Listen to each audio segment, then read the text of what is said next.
You asked for and I'll deliver. I'm Christy Liu, and here are some more shoujo and josei manga recommendations. This time I'm bringing you 3 shoujo and 1 josei manga that I think you should be reading right now. 3 of these series are currently ongoing in the US, and 1 of them has completed. I believe they are all finished in Japan though, with the exception of 1. That means I am recommending these with the caveat that these are not finished, and if something horrible happens and the endings disappoint for some reason, I don't know about that yet. But for the ones that are ongoing, I don't think the endings could ruin these manga. They're all pretty strong. Before we get to the recommendations, if you'd like, please give this video a thumbs up and subscribe to the channel if you want more manga related goodness from me. I have 2 or 3 more shoujo manga recommendation videos up in the cards. There's a little playlist, so you can go check those out after you have checked out this video. The first manga that I want to talk about is Kageki Shojo. There might be some debate on whether or not Kageki Shojo is actually a shoujo or not. Originally it was published in a seinen magazine, but it has since moved to a shoujo magazine. But despite all of that, I believe that the story really will resonate with shoujo readers, and it's all about kind of like female-centered stories, so I really believe that this is a shoujo manga at heart. Kageki Shojo is about Sarasa Watanabe, an anime-obsessed high schooler whose biggest dream is to get into the Koka theater school to be the top star in their theater productions. We also have Ai-chan, who is a former idol who wants nothing to do with the world of men, so the Koka all-female theater school is a really big draw for her. Both of these girls join the Koka theater school and train to become part of the next generation of actors. The theater school that's featured in this manga is fictional, but it is based off of something that is real in Japan. It is based off of the Takarazuka music school, and the style of theater that they are doing is Takarazuka. So Takarazuka Revue is a style of theater, or I think it's actually, Takarazuka is actually a specific like theater troupe, and it is all female production. So if you're familiar with like kabuki, you know that kabuki features all male casts, so female characters are played by men. It's the same kind of deal in Takarazuka, where all of the characters are played by women. It's a little bit different style than kabuki. Kabuki is very traditional, but Takarazuka is a little more modern. I think it was created in the post-war era or right before it. I can't really remember, but it's been around for a long time, but more in a modern age. Plays are always like super over the top, kind of Broadway style with lots of singing and dancing, and they do a lot of shows that are based off of shoujo manga like Rose of Versailles or Revolutionary Girl Utena, and also a lot of Shakespeare plays. Kageki Shojo follows these 2 girls as they enter into this theater school and kind of learn about being actors in these Koka troupes. They learn singing and dancing and acting and all of these sorts of things to kind of make them top stars. 2 girls, along with their classmates, deal with a lot of different issues that come with being, you know, just a young girl and also being in a really competitive theater school. So the things that they deal with range from like making friends, dealing with kind of more serious topics like how you want to like appear on stage and body image, that sort of thing. Also talks a lot about what it means to be a great actor and what it means to be like part of this like legendary theater group and like the pressure that has on them. This manga is incredibly powerful and so funny. Sarasa is a huge anime fan and a huge like meme lover, so there are a lot of references that anime and manga fans are gonna get. You know, you see Ghibli references and JoJo references and Naruto references, like all sorts of anime references in here because Sarasa is a weeb. You are gonna learn so much about Takarazuka theater. It's really interesting. I've done so much research on it just from reading this manga, and you're also gonna learn a lot about kabuki actors and kabuki theater because there's a plot line that involves some kabuki actors in here also. 2 main characters are super endearing, and you really end up rooting for them to kind of like overcome their struggles, and you want them to become like the top stars and achieve their dream. If you were a theater kid, Kageki Shojo is definitely a manga for you. It does come in 2 parts. It comes in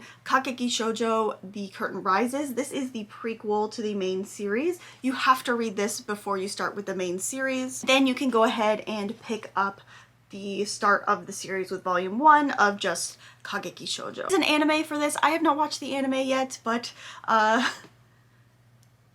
I need to. This manga is also really well translated. You can tell there's a lot of like excitement and care put into this. I follow the translator on Twitter and she loves this series so much and is always so excited to talk about it.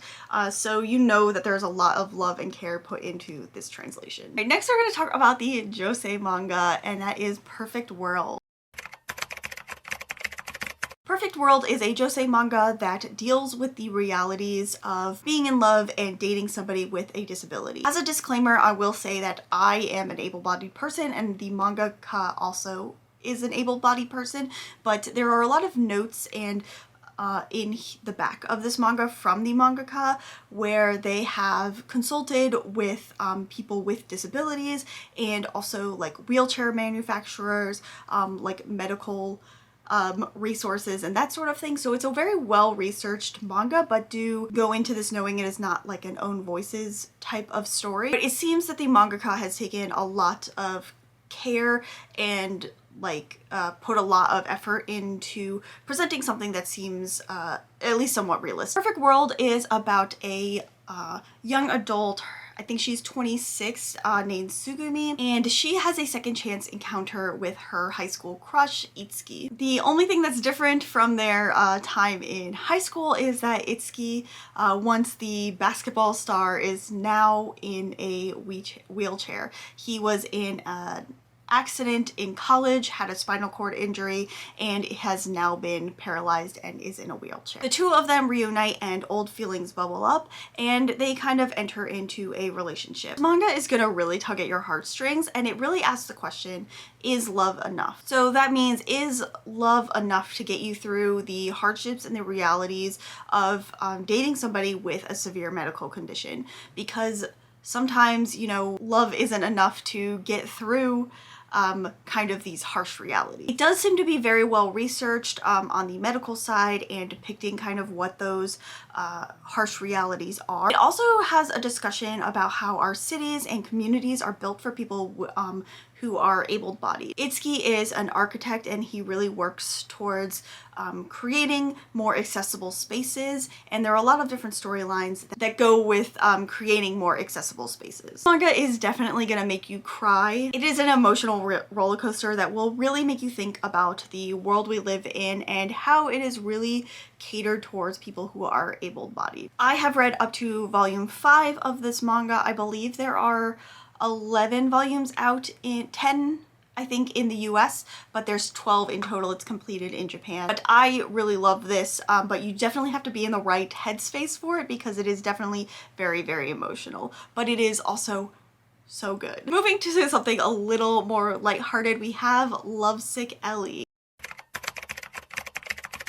Lovesick Ellie is one of my new favorite high school romance series. Lovesick Ellie is about a high school girl named Ellie. She is sort of a loner and she is obsessed with Twitter. She spends all of her free time on Twitter, writing up these romantic fantasies between her and the popular boy in school, Omi-kun. One day, Ellie has a run-in with Omi and he finds out about her Twitter, and then she also finds out that maybe he is not the perfect prince that he shows everybody that he is. The two of them kind of become interested in each other and a romance starts to bloom between the two of them. This manga is so much fun and it is so sweet and hilarious and I just have such a great time with it. The manga is all about breaking down perceptions and kind of like that mask that you put on in front of other people to make you likable. It's really about being kind of comfortable with who you are. Ellie and Omi's relationship is really great because they see like who each other are and they can kind of, you know, appreciate the hard work that each other puts into being who they are and getting what they want. This manga is also quite frank with high school relationships. While both Ellie and Omi are like inexperienced romantically, it doesn't shy away from like Ellie's romantic desires and physical desires that she wants in a relationship. She goes through all of these fantasies, and she really doesn't shy away from that part of her that wants these romantic experiences. Doesn't do it in any sort of creepy way or like overly sexualizing sort of way. It's very respectful to the characters' ages, and I feel like it is very realistic. Manga is for high schoolers, and I think it really does depict like things that are appropriate for high schoolers, things that they think about, things that they want to do, and it's very appropriate for that. Definitely for older teens, like 16 plus, so you definitely want to be in high school when you read this, but it doesn't shy away from these kind of more romantic or physical aspects of relationships. I really relate to Ellie. I feel like I see my high school self in her. There are definitely a lot of classmates that I had in high school who could not remember my name even though I was in class with them all year.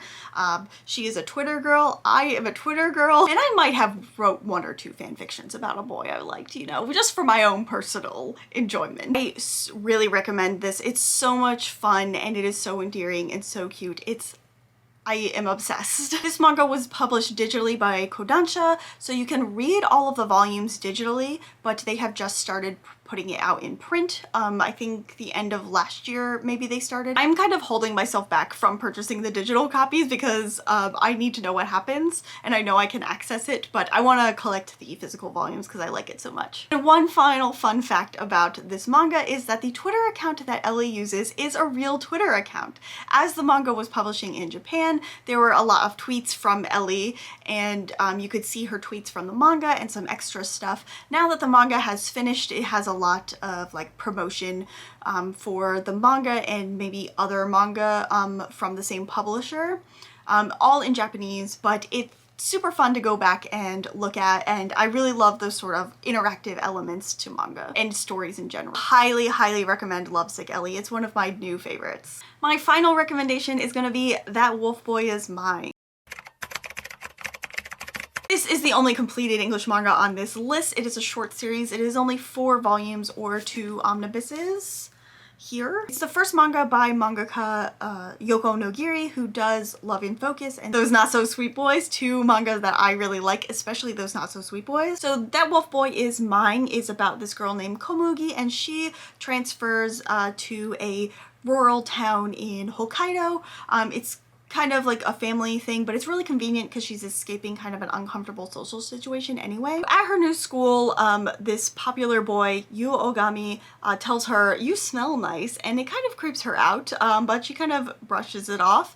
And later that day, she finds him sleeping under a tree and finds out that he is actually a wolf spirit. Oh my god. So these 4 volumes follow Komugi and Ogami with their friendship and romantic feelings, along with the other animal spirit friends that Ogami has. This series really focuses on romance and the kind of like assumed difficulties that it would be to have a relationship with a wolf spirit, and it also touches on a mystery that connected Ogami and Komugi as children, so you get to find out kind of what their deeper connection is. It's a really fun and cute series. A lot of people will compare it to Fruits Basket, but I feel like that only goes as far as like there are cute boys who turn into animals. Seen other people compare it to Demon Prince of Momoti House, which is kind of like a supernatural sort of kind of cute, like gentle romance series, and I feel like it has a little more vibes to Demon Prince of Momoti House rather than Fruits Basket, but you know, you kind of combine those two and you get That Wolf Boy Is Mine. It does have signs of a first manga, so some of the story is a little bit cliche and a little bit, you know, feels like somebody who is writing like manga, is an early writer, is writing this, but it's still really good and it's still really cute. I love the art. Yoko Nogiri's art is always really, really nice and cute and fluffy and flowy, and just I really love her art. A really cute, fun romance with really good characters. I think if you are a fan of Yoko Nogiri, then you are definitely going to like That Wolf Boy Is Mine. There are 4 volumes in this series in English. I believe sometimes you can find the individual volumes, but currently they are being sold as these two omnibuses. I feel like the two omnibuses really divide the story in a good way, because there's a shift that happens at the end of this, and this volume will deal with it. But yeah, really good, really recommend. So those are my current shoujo and josei manga recommendations. If you've read any of these, in the comments let me know what you think. If you have any other recommendations or like themes of recommendations that you want to see from me, please let me know in the comments. Also, down in the description you can find a link to my Right Stuff affiliate link, so if you click on that link and you want to purchase any of these manga, you can use that link and it will help out my channel. If you like this video, please give it a thumbs up and subscribe to my channel if you want to see more shoujo manga goodness from me. That's all I've got for you guys today. I'm Chrissy Lou. Till next time, matane!